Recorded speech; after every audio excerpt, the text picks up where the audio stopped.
তো এখানটায় চলছে 4-7 এই 8, তাই তো 8 এ খুব কনফিডেন্স নিয়ে নেমেছিল। ও এইটা হ্যাঁ হেভি খেলি বুঝলি, ভিডিও হচ্ছে। আমাদের মোটা ভাই চলে এসছে কিছু বলতে, এই বাবা তোকে এইটা পরে তো অনেক মোটা লাগছে রে। ওটা কি এত মোটা না, তোমরাই কমেন্ট করে বলো এত মোটা কিনা। চল এবার খেলা স্টার্ট হোক হোক হোক। দেখ ওটা বর্ডার, জলের বোতলটা।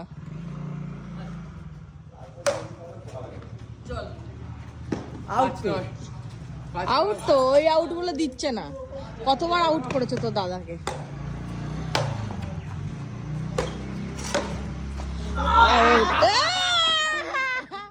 হয়েছে 6-6-8। এই বাবা শোনা, তুই একবার আউট করতে পেরেছিলি, আমি করেছিলাম বাট তুই সেটা পারিসনি। 6-8 চলছে এদের।